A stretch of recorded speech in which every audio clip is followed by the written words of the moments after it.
नमस्कार दोस्तों, एक बार फिर मेरे साथ हैं युवा ग्रैंड मास्टर भारत के आर्यन चोपड़ा। आर्यन ऑलरेडी हमको दो शानदार गेम दिखा चुके हैं और आप लोगों ने डेफिनेटली उन गेम का बहुत आनंद लिया होगा। अब हम देखने जा रहे हैं आर्यन का एक और मुकाबला। ये गेम भी काफ़ी खास है क्योंकि इसमें हराया तो उन्होंने एक और बड़े खिलाड़ी को। उनका नाम था यहाँ पर अलेक्जेंडर डोनचेंको, जो कि मेरे ख्याल से शायद जर्मनी के प्लेयर हैं। कहाँ के हैं? जी, जी, जर्मनी। जर्मनी के प्लेयर हैं। ओके, तो आर्यन बताइए इस गेम के बारे में, क्या चल रहा था, कब हुआ ये? और ये मेरे ख्याल से अभी का है, 2020 का गेम है ये तो। जी, ये 2020 का ही गेम है, जिब्राल्टर मास्टर्स का है ये गेम। हम्म।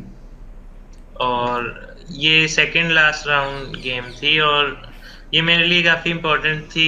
एक तो मतलब टूर्नामेंट के पॉइंट ऑफ व्यू से, और दूसरा कि मैं ऑलरेडी मतलब डोनचेंको जो ये हैं काफ़ी स्ट्रॉन्ग प्लेयर हैं और इनसे मैं मतलब कंसेक्यूटिव 2 गेमें ऑलरेडी हार चुका था, तो ये और भी मतलब ओके, इम्पोर्टेंट मुझे लगा है। क्या आपको लगा कि कुछ तो करना है इस मैच में? हाँ, कुछ तो करना है। ओके। और ओके। मतलब जो फर्स्ट गेम थी उसमें उन्होंने मुझे हराया एक शार्प पोजीशन में, सिसिलियन में ही, same hmm. Variation almost. Hmm. और जिसमें वो ब्लैक थे जैसे अब भी। और सेकंड गेम में मतलब मेरे पास एक एज था, मैं ब्लैक था जिसमें, लेकिन उसमें भी मतलब कॉम्प्लिकेशन वगैरह के बाद हम्म। उनकी विक्ट्री हुई। तो ये गेम गेम मतलब मैं काफी मतलब विल पावर लेके आया था कि कुछ तो करना ही है करना कुछ। है। शुरू करें? जी, ये करते हैं। ओके। E4 C5 से शुरुआत हुई गेम में। ओके। तो नाइट बताइए, आप F3, बोलते जाइए, मैं करता तो night F3 D6, D6, D4, C takes D4, D4 knight night takes D4, D4 night knight F6। F6, knight सारी C3 थ्योरी चल take। रही है तो।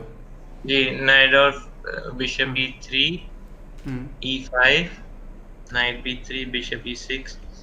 अब यहाँ पे उनसे जो मेरी पहले मैंने आपको बताया जो गेम हुई थी जिसमें मैं हम्म। वाइट था, उसमें मैंने H3 ट्राई किया था।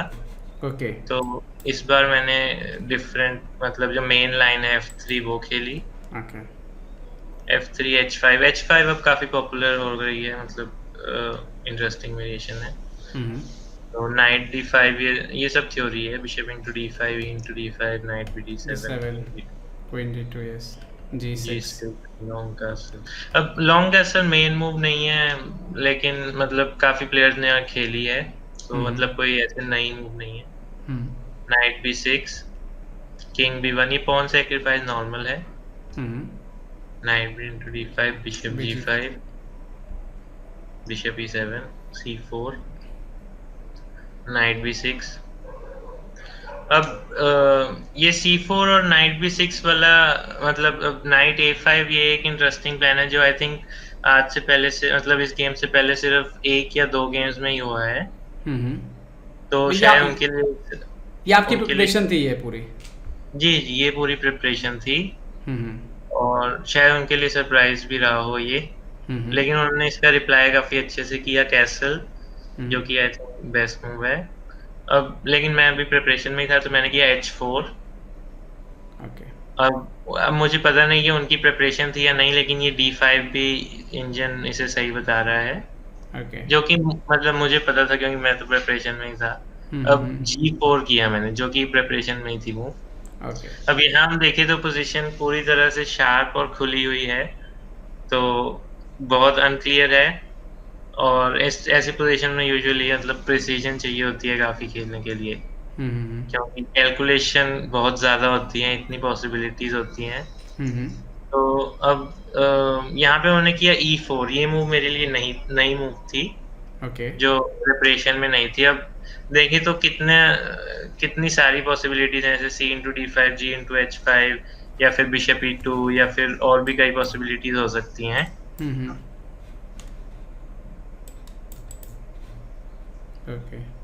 तो यहाँ पे ऑलरेडी मेरा टाइम में काफ़ी अप था। हम्म। तो लेकिन मतलब पोजीशन इतनी डिफिकल्ट थी, तो मुझे इसमें काफ़ी टाइम लेना पड़ा। ओके। अबाउट 40 मिनट्स मैंने एक ही मूव पे सोचा। हम्म। उसके बाद भी मैं थोड़े कुछ मिनट्स अभी था एनीवे, लेकिन ओके। तो काफ़ी कुछ कैलकुलेट करने के बाद मैंने देखा कि बिशप E2 एक अच्छी पॉसिबिलिटी है, और इससे मतलब ब्लैक को एटलीस्ट प्रैक्टिकल प्रॉब्लम्स काफ़ी होंगी आगे जाके। क्योंकि उसको ज़्यादा डिसीजन लेने हैं अभी यहाँ पे, और आपका आखिरी पीस भी गेम में आ गया, एक्टिव हो गया। जी, अब उनके अभी मतलब रुक्स भी कनेक्टेड नहीं है और हम्म। पीसेस भी मतलब इतने वेल कोऑर्डिनेटेड नहीं है अभी तक। तो तो उन्होंने किया, एक और पॉन लिया उन्होंने, E into F3, bishop into F3, H into G4। Okay. अब बिशप G2 मैंने किया सिंपली। मैं 2 पॉन डाउन हूँ, लेकिन अब पोजीशन देखी तो मेरे पास डबल बिशप एडवांटेज है, पोजीशन पूरी तरह से खुली हुई है। हम्म। उनके रुक्स भी अभी तक कनेक्टेड नहीं है। हम्म। कभी भी H5 बहुत डेंजरस साबित हो सकता है। हम्म। और ये D5 पॉन बहुत मतलब बहुत प्रेशर में है, हम्म। और B7 पॉन पे भी प्रेशर है। तो तो अब पोजीशन बहुत ही डिफिकल्ट है ब्लैक के लिए। ओके। तो इंजन के लिए तो ऑफ कोर्स कुछ भी खास डिफिकल्ट नहीं है, क्योंकि मतलब कैलकुलेशन मशीन है। तो हम्म। इंजन के हिसाब से क्वीन C7 ऑलमोस्ट इक्वालिटी है, ओके। लेकिन ऑफ कोर्स ह्यूमनली कैलकुलेट करना बहुत ही मुश्किल है इसे। हाँ हाँ हाँ। तो आगे क्वीन C7, क्वीन F2 और कई सारी वेरिएशंस हैं जो कि मतलब आई थिंक सिर्फ कंप्यूटर ही कैलकुलेट कर सकता है इतनी प्रिसाइजली। ओके। तो उन्होंने की एक मूव क्वीन D7, जो अभी देखने में पता नहीं चलता कि इतनी खराब हो सकती है अगर आप हम्म। क्वीन C7 से कंपेयर करें। ओके। लेकिन लेकिन हम देखेंगे कि कैसे रुक को मतलब D8 पे इम्पोर्टेंट कितना ज्यादा था वो लाना, और queen D7, even queen F5 check की पॉसिबिलिटीज रहती हैं, लेकिन उसका कोई भी फायदा नहीं है। और B6 नाइट अनसपोर्टेड छोड़ना भी एक ओके, बहुत मतलब मुश्किल। क्वीन C7 पे आते तो एक तो नाइट पे सपोर्ट रहता, दूसरा रुक जा डायरेक्ट D8 पे आ पाता। और सीधा मतलब हाँ। क्वीन को वाइट को मतलब हाँ, एक्स इसके इसको इसको परेशान कर सकता था। जी। ओके, तो क्वीन खुद उसका कवर बन गया और नाइट भी अनसपोर्टेड रह गया। जी, अब यहाँ पे क्वीन F2 एक काफी स्ट्रांग पॉसिबिलिटी थी जो मैंने ऑफ कोर्स हम्म। कंसीडर की, लेकिन मुझे मुझे लगा कि C इंटू D5 भी इक्वली गुड है। हाँ हाँ हाँ हाँ। लेकिन queen F2, queen F5 check for example, ये एंड गेम काफी मच बेटर है वाइट के लिए। ओके। तो ये एक अच्छी पॉसिबिलिटी थी, लेकिन मैंने किया C इंटू D5। ओके। अब इवन इसके बाद भी ब्लैक के लिए मतलब कुछ सोचना काफी मुश्किल है, क्योंकि वाइट के सारे पीसेस इतने एक्टिव हैं और ब्लैक के पास कोई काउंटर प्ले भी नहीं दिखाई दे रहा। हम्म। और नेक्स्ट मूव D6 थ्रेटन्ड है। ओके। B6 पे भी प्रेशर है, F6 पे भी प्रेशर है, और H5 पे भी प्रेशर हो सकता है। हम्म। और यहाँ पे भी प्रेशर कभी भी आ सकता है। ओके, ये हम्म। थ्रेटन है। ओके। तो तो अब उनके उन्होंने। पास एक ही पॉसिबिलिटी थी डिफेंस की, वो थी पीस सेक्रीफाइस करना D5 पे। ओके। लेकिन उसके बाद भी व्हाइट बेटर ही रहता। लेकिन हम्म। उन्होंने किया रुक F8। अब रुक F8 एक काफी बड़ी मिस्टेक है, क्योंकि D6 उन्होंने रोका नहीं, और मेरा तो थ्रेट था ही, तो मैंने D6 कर दिया, जो कि एक अच्छी मूव थी। हम्म। अब उनका बिशप तो F6 नाइट की डिफेंस में था, और अब थ्रेटन्ड है तो कोई डिफेंस नहीं है बेसिकली। तो ओवरलोड हो गया उन्होंने वो। जी, तो तो उन्होंने ट्राई किया रुक C8। इसका आइडिया था कि D इंटू E7 के बाद क्वीन F5 चेक आ रही है, तो ओके। लेकिन हम्म। ओके, तो आपने लेकिन यहाँ पे रुक के C8 के बाद आपने क्वीन सिंपली F2 क्वीन खेल दिया F2। पहले टेम्पो के साथ। जी, अब सब कुछ ही ब्लैक का हैंगिंग है। B6 हाँ। Night, E7 bishop, F6 night, B7 pawn, और कोई डिफेंस नहीं है। हम्म। तो तो बेसिकली अब उन्होंने नॉर्मल क्वीन A4 नाइट पे थ्रेड दिया, मैं सिंपली बचा लिया नाइट को, और अब लॉस्ट है ब्लैक के लिए। नाइट E4 खेला उन्होंने, तो आपने क्वीन इंटू B6 ये PC ले लिया यहाँ पे। उन्होंने जी। रुक इंटू D6 मारा तो क्वीन इंटू B7 यहाँ पे रिज़ाइन कर दिया उन्होंने। जी, क्योंकि अब सेकंड पीस भी मर रहा है, क्योंकि E4 भी हैंगिंग है, E7 भी हैंगिंग है, और C8 भी हैंगिंग है। Oh my God. यहाँ पे शायद रुक इंटू D6 मारते तो रुक इंटू D6 BD6 जी, और क्वीन लेकिन एंटर। ओके। इस पे भी एक पीस तो अप रहता ही, और इतना हाँ, अटैक भी था तो फिर जोरदार गेम आर्यन, और काफ़ी काफ़ी था मेरे ख्याल से। ये जो शुरुआत में खासतौर पे जहाँ पे ये पोजीशंस आई जहाँ पे 2-2 पॉइंट G4 भी आ गया आपका, उनका भी D5 वगैरह आ गया, ये पोजीशन खासतौर पे ये काफ़ी इंटरेस्टिंग था। इधर पे काफ़ी टेंशन है और आसान नहीं है खेलना।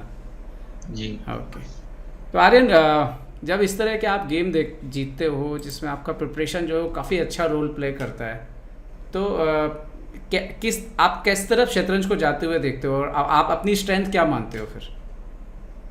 आई थिंक ओपनिंग काफी इम्पोर्टेंट है, क्योंकि अदरवाइज ओपनिंग से बैड पोजीशन मतलब कि आगे पूरी गेम के लिए सफरिंग होगी। तो ओपनिंग बहुत इम्पोर्टेंट है, लेकिन इम्पोर्टेंट ये भी है कि उसे कैरी करना, तो उन पोजीशंस की स्ट्रक्चर्स की नॉलेज होना भी काफी इम्पोर्टेंट है। तो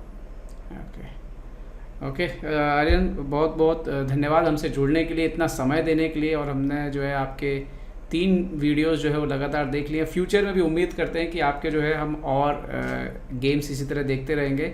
और एक सवाल मेरा कि लॉकडाउन में, कोरोना में क्या किया इतने दिनों आपने?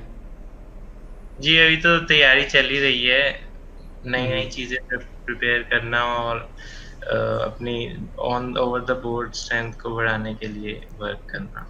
मैं ये कह सकता हूँ कि एक चेस प्लेयर होने के कारण फ़ायदा मिलता है, इवन लॉकडाउन में भी हमें उतना फ़र्क नहीं पड़ता एक चेस प्लेयर को। जी, ये तो सच है यार।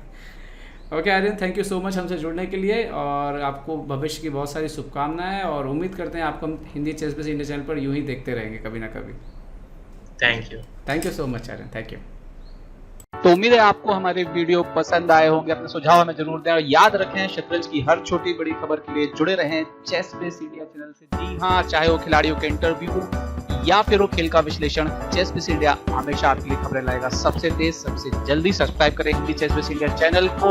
अगर आप यूट्यूब पर देख रहे हैं तो सब्सक्राइब करें, और साथ ही साथ बेल आइकॉन दबाना ना भूलें दोस्तों, क्योंकि इसी से मिलेंगे आपको सारे नोटिफिकेशन। फेसबुक पर देख रहे हैं तो जरूर लाइक और शेयर करना ना भूलें।